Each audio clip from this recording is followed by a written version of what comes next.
Welcome to Follow the Content Leaders, a podcast where we want to learn how leaders, entrepreneurs, CEOs, coaches, and consultants have built their businesses and exactly what role has content played in their strategies.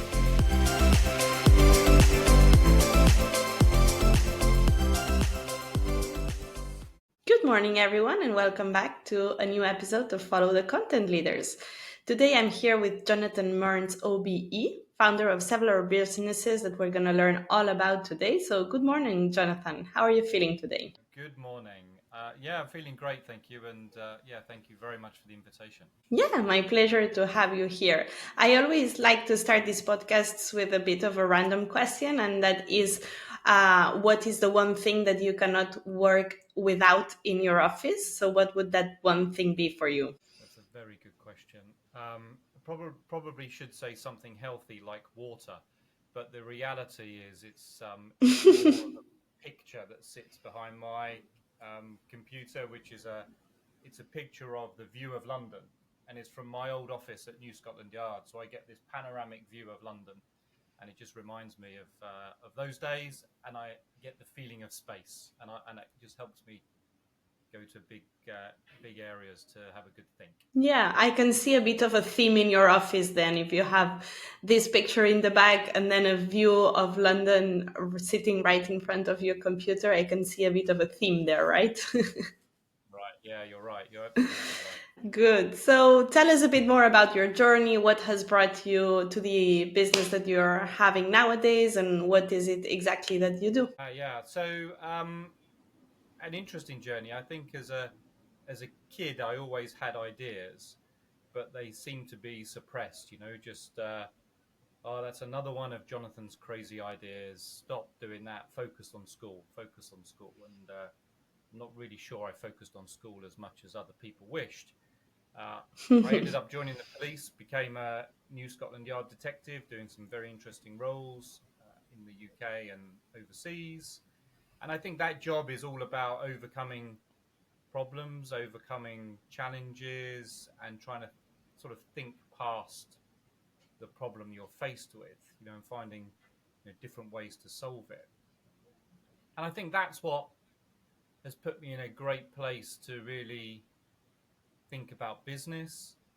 I've moved on to creating, or I wrote the book, The Christmas Trees, created a sleeve for a tree, which is to reduce Christmas tree netting. And then Hmm. I love doing the coaching. And now we're into this software as a solution space with Cellsoft. So, it's been a meandering journey, but I think there's common themes within it, which has probably been around in my probably DNA for many years. Yeah, I love that, right? Because at the end of the day, building businesses is just finding solutions to problems that you have every day, whatever type of business you build or whatever type of service you provide. That's the core root of everything. That's also why engineers usually make such good entrepreneurs, just because they learn also how to solve even more complex problems normally, more technical usually. So yeah, I love that idea. And I'm curious because you've founded three very different companies, as you said, the three Christmas tree company, then the coaching, and now the software platform. I'm curious to understand what are the characteristics or what are the things that you look in a project to decide to invest your time in it or to decide to launch it. I think for me, and this is a learning experience, I don't think I was born with any great insight. I think you get a lot of this from trial and error.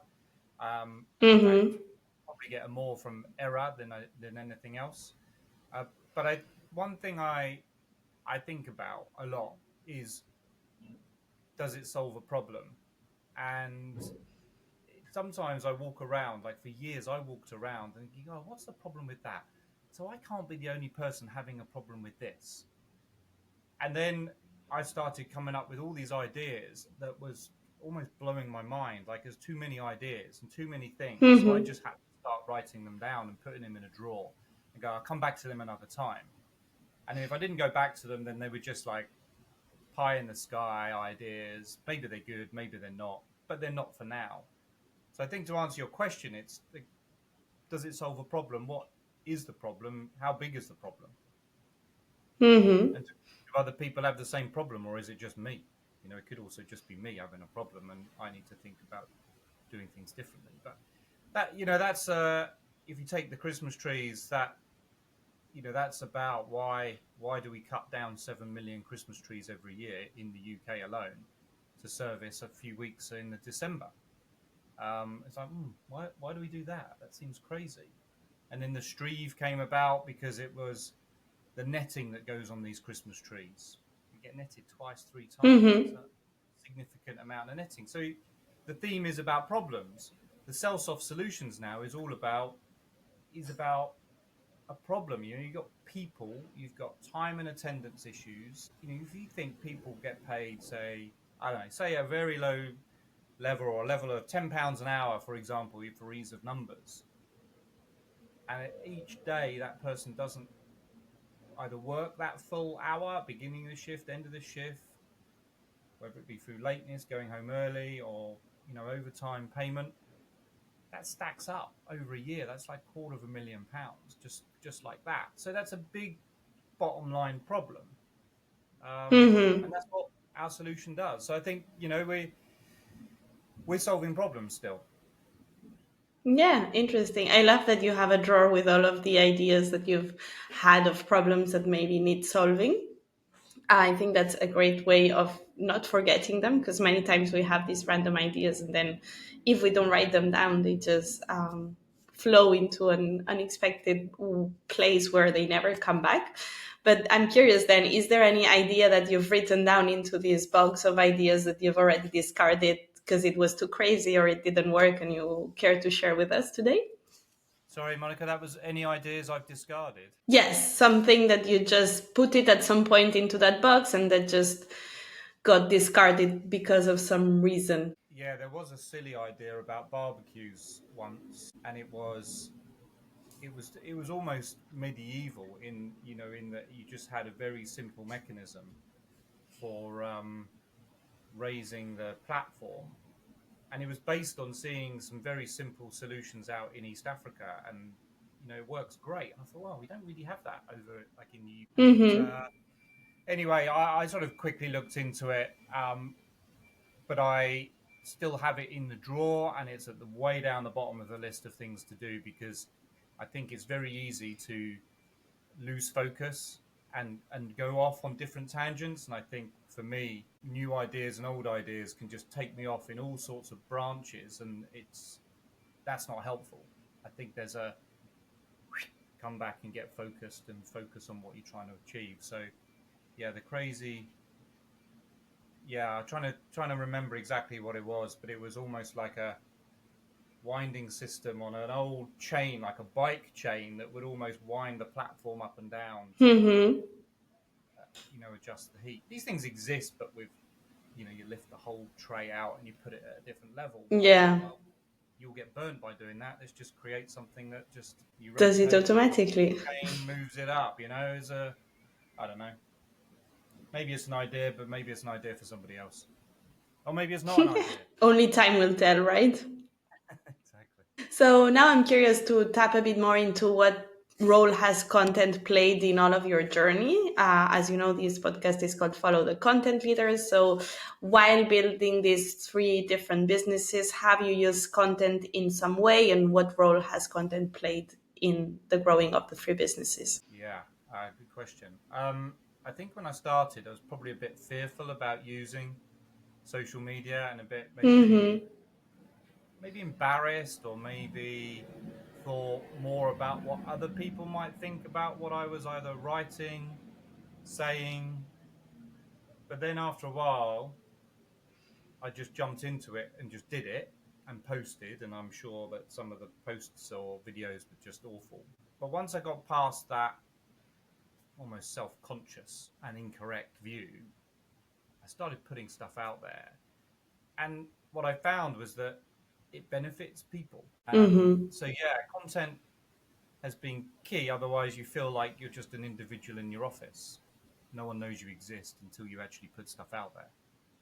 And when you Mhm. put stuff out there, whether it be in a video or imagery or just facts, people get to see it. Not everyone comments, not everyone likes, but you get like little messages in the margins, don't you? You know, whether it be just messages on LinkedIn or personal WhatsApp or Instagram. Mhm.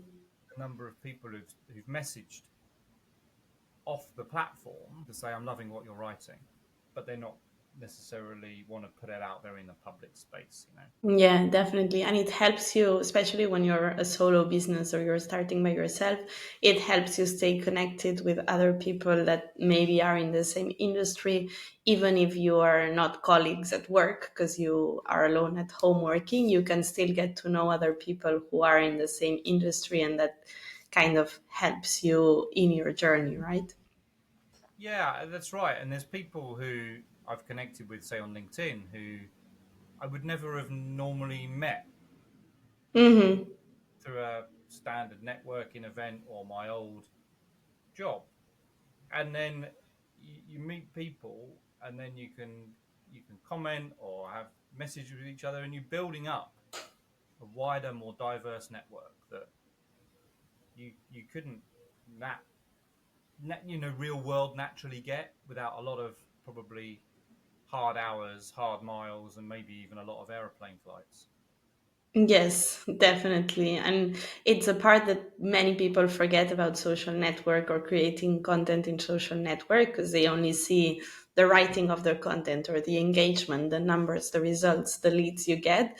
But the truth is that what's magical about the social network, or but what I love the most, is that it can create these real connections with people that, as you said, you would have never managed to meet in real life, right?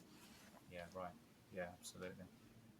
Good. So looking a bit more Powerful, into the powerful, internationally powerful, isn't it?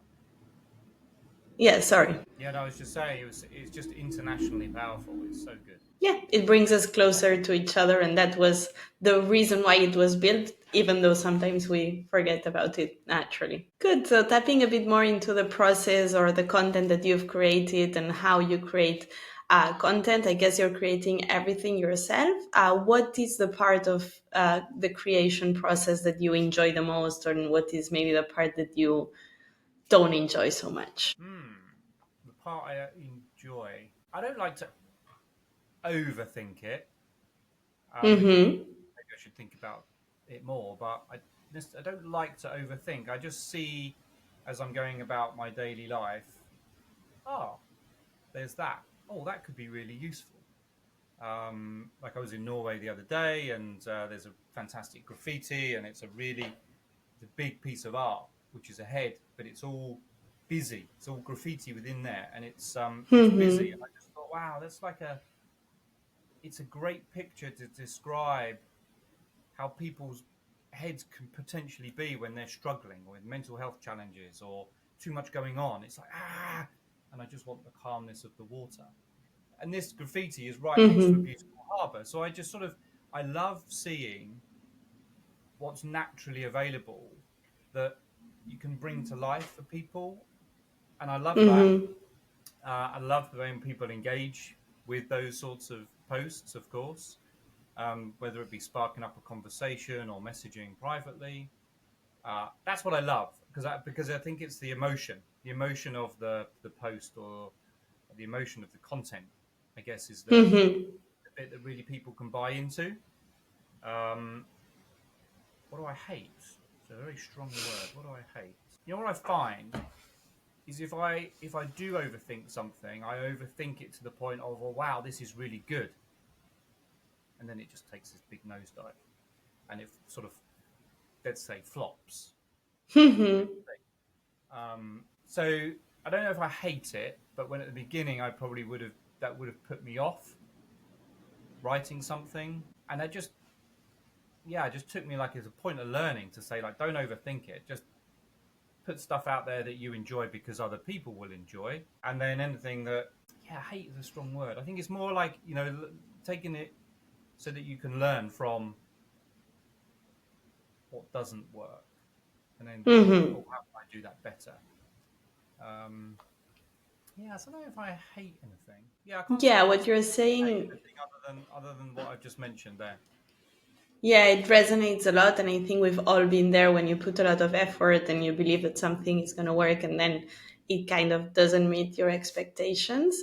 And I feel the best way to kind of overcome that is treating everything as a test and not having any attachment to the outcome of the post or the content or the strategy itself, but just enjoying the process, enjoying, as you were mentioning, the ideation, the connection that you're potentially going to build with someone, and try and getting a bit more detached from the specific outcome or result, right? Yeah, that's an excellent point, actually. Yeah, I think yeah, that's a great advice because people can be very emotionally connected to something, and Mm-hmm. then when it doesn't, if it doesn't get the traction they believe, that's when it hits harder. But you're absolutely right. It's almost like treat it as a test, as a trial, or even as if you're writing it for a third person. You're absolutely right, and then you Mm-hmm. disconnect.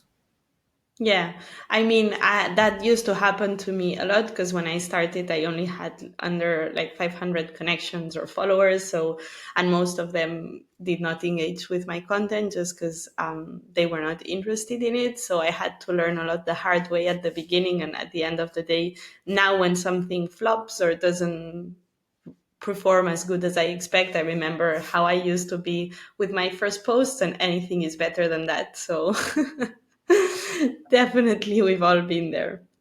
It's all a journey, right? Um, sorry? It's all a journey. Yes, yes. And every step of the way is a learning. Whereas, even if it performs good or bad, everything is a learning. So you just need to keep going forward. Yeah, in terms of networks, we've talked about LinkedIn, you've mentioned Instagram. I'm curious to see which platforms you've used to create content and also which platforms do you enjoy consuming content on. Yeah, LinkedIn is my go-to for Mm-hmm. for business, whether it be for the coaching or for the software. So Self-Soft Solutions is probably more LinkedIn. Instagram is, I think, a different audience, and that works well for the Christmas trees. It Mm-hmm. works very well.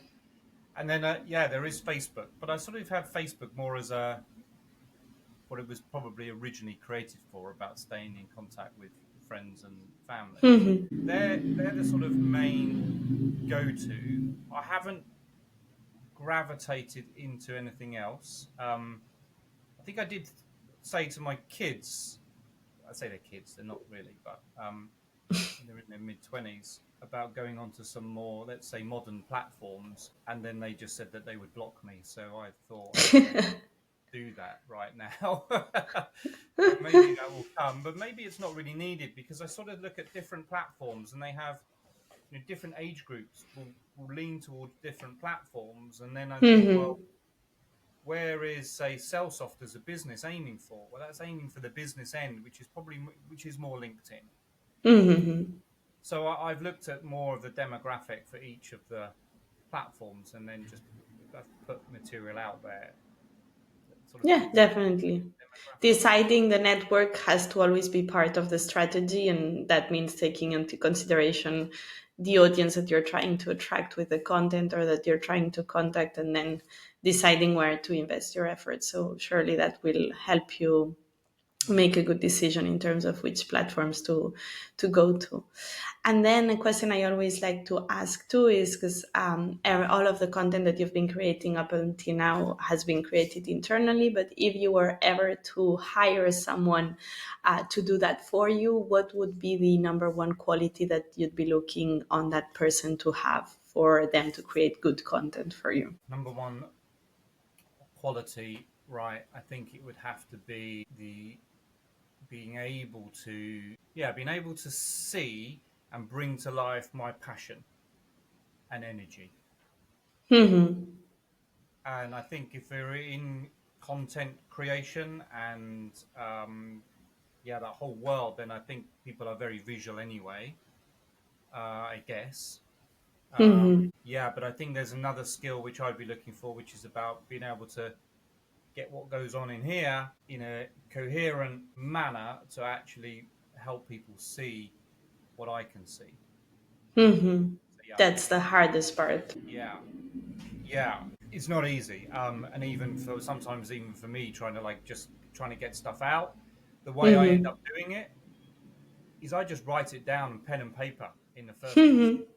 So yeah, your question, I think it's yeah, someone can really yeah really untangle that Yeah, and have that have interesting. energy and passion. You know, I think it's really about energy and passion. We are all about energy, and I'd love to have someone who has that energy and can really just go yes, let's do this. I love asking this question just because the answer is absolutely never like that they have perfect English grammar, but also always something just like you said, right? More of a soft skill or a capability that's really hard to describe.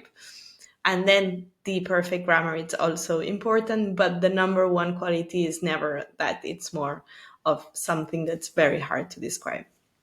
Yeah, right. It's the feeling, you know, it's the Hmm. feeling which is difficult to describe. The yeah, listen, the facts and the grammar and the spelling, that's easy to fix somehow with some. Hmm.